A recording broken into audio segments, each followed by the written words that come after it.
Hi, my name is Adam Yaw and I'm a service tech here at Veerinks RV Center. Today I'm going to be showing you around a Sportsman LE made by KZ and show you the basic operation of how all the components work. So starting here in the front, your LP tanks are underneath this cover. This unit is equipped with two 20-pound LP tanks with an automatic switchover regulator. This black handle here is going to be pointing to one tank, and the window will either be clear or red depending if the tank is full or empty. As soon as this tank goes empty, it's going to turn to red, letting you know that this tank is empty and that you need to go get it filled. When this tank does go empty, it will automatically switch over and start drawing off the other tank. When you see a red window here, take this tank off, go get it filled, bring it back and hook it back up. Just don't forget to switch this over. That way when this tank goes empty, it will turn back to red and you can continue the process over and over again. But this does automatically switch over from one tank to the other when one goes empty. This unit's equipped with a power tongue jack. So you have a docking light here in the front and then just a toggle switch here for up and down. This cap does come off if you were to lose battery power, and a crank handle will be included so that you can crank this manually up and down. Moving on to this side, this just has open storage in the front, pass through. You'll find a stabilizer jack on all four corners. These jacks are just for stabilizing.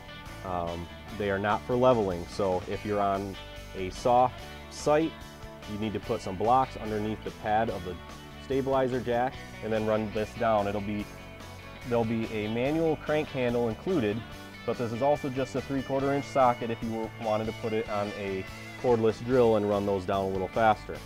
But again, they're just for stabilizing, they're not for leveling. If you needed to level the unit, you're going to level underneath the tires and front to back using the tongue jack. Never use the stabilizer jacks for leveling. This is your fresh tank fill. You'll stick the hose just inside that and turn the water on to fill your fresh tank. It does have a small vent here in the corner. It does not need to be turned on full blast. Just a nice even fill so that no damage is done to the tank or any of the water lines.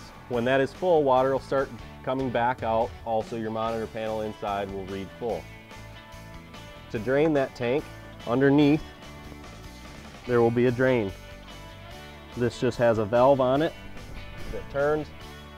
You just open that up and all the water out of your fresh tank will drain out. Moving on down here, this is the back of your furnace. This will get hot if your furnace is running. Fortunately on this unit, it's not on the same side as your entry door or your awning, so chances are nothing will be back here to be pushed up against it, but it will get hot enough to burn you if you were to touch it, or to melt any camp chairs that might be pushed up against that. Up here you have a vent for your hood. If you're using the hood fan inside, the air is going to come out of this flap. If you're not going to be using that fan inside, you want to keep this closed. This access is for your refrigerator.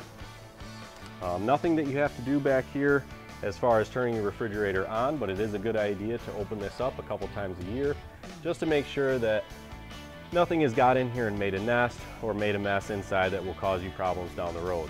This refrigerator is automatic switchover, so if you were plugged into shore power and the power to go out, it's going to automatically switch to gas and run on gas.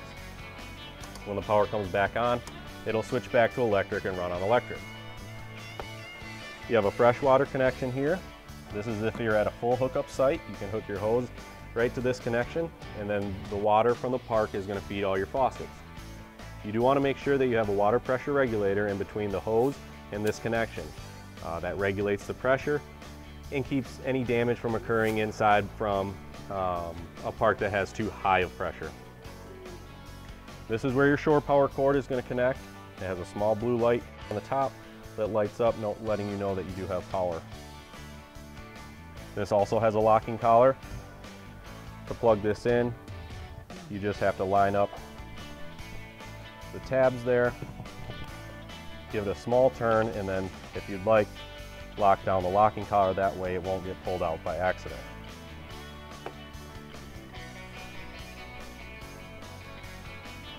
Down below is your sewer discharge.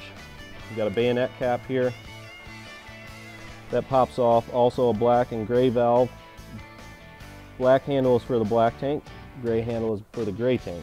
Always start with your black tank, let that drain, open up your gray tank, let that drain. That's going to flush out the sewer hose and keep everything a little bit cleaner.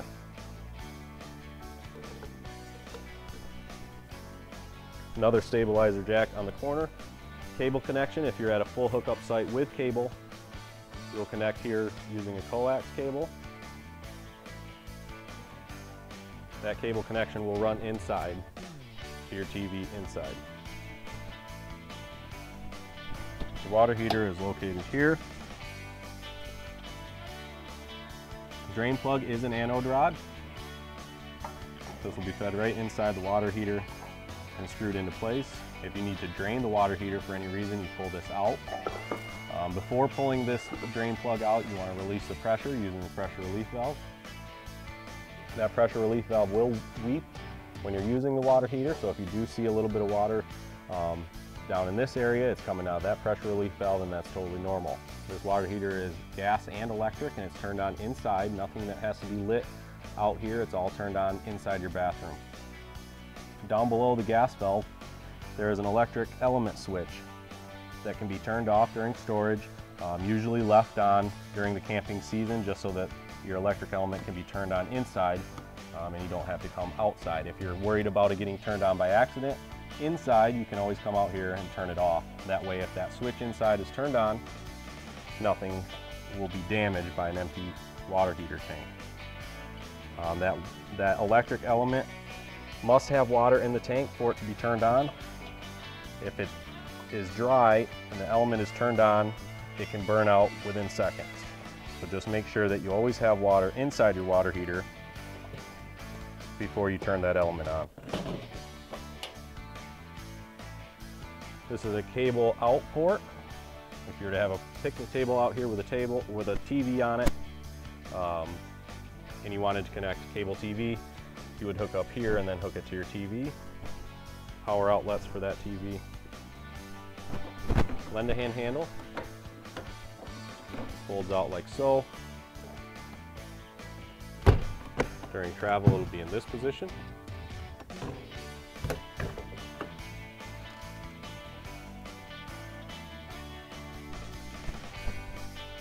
This unit is pre-wired for a solar panel made by Furrion that will give you steady charging for your 12-volt battery. It's already prepped, so all you need is a solar panel, and it's just plug and play. Moving to the inside of the unit, this is your thermostat. You're going to have your AC function, which is labeled cool, all the way to the left. Fan function, off, and then your heat is your furnace. Depending on where this is at, your fan is going to be a constant speed. The fan for AC is controlled over here by the auto or just the on setting. If it's on auto, it's going to automatically choose if it wants to be on low or high, but you can manually choose between low and high over here to the right. This is your temperature setting, so just set this to your desired temperature, and your thermostat will control heat and air conditioning. Moving on to the kitchen appliances, you have a hood light and hood fan here. The vent on the outside must be open in order to get the air out for your hood. Standard microwave with a turntable. Your stovetop is a 3-burner in this unit. No igniter in this stovetop, so you do have to use a lighter. You would just turn each knob to light which burner that you want to use, and then slowly turn this to whatever flame height or temperature you want at the burner. No oven in this unit. The refrigerator is an automatic switchover refrigerator, so if it's on the auto setting, it's going to be pulling off electric. If the power were to go out, it's going to switch to gas and run on gas. When the power comes back on, it's going to switch back to electric and run on electric. If you did not want it to be on auto, you would switch this strictly to gas. If you're not at a full hookup, or if you did not have shore power, you could switch it to gas and just run it on gas. 2 lights here. You have an on indicator light and another light that will tell you if it's running on gas. It'll be a solid color. If this is flashing, it means that it was trying to run on gas and either you were out of propane or there was a failure with the ignition. You would have to switch it to off and switch it back. And if that didn't fix it, contact your service center to see what is happening with your refrigerator.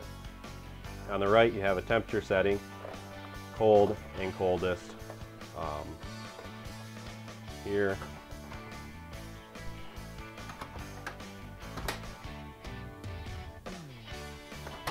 Down below is where your fuse panel is going to be located.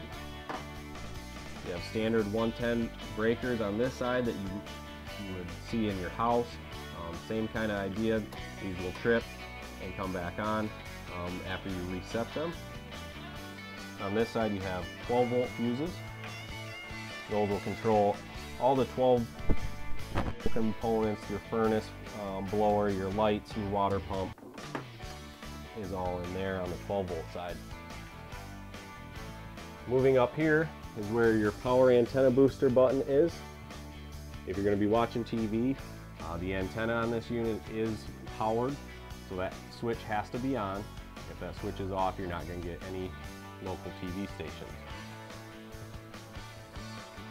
DVD player and radio, Bluetooth is all controlled through your radio there. You have interior and exterior speakers that can be turned on or off from inside, and then a couple standard USB 12 volt sources there above it. Moving into the bathroom, this is where you're going to find your monitor panel. You're going to have 4 buttons. The button all the way to the left is for the battery. If you're plugged in and you push the battery button, it's going to be saying that your battery is charging. If you were unplugged, it's either going to read good, fair, or low and light up these lights above it. Your fresh tank, push this in and it's going to give you the level of your fresh tank. Right now it's empty, and it will continue to go up as you fill your fresh tank. Your black tank and gray tank will work the same way. As those fill up, more lights will light up, letting you know that it's getting full. The switches below that, you have one here that is the water pump. If you're taking water with you, or you're dry camping, you're not at a full hookup campsite, you're going to use your water pump. You would turn this on and leave it on.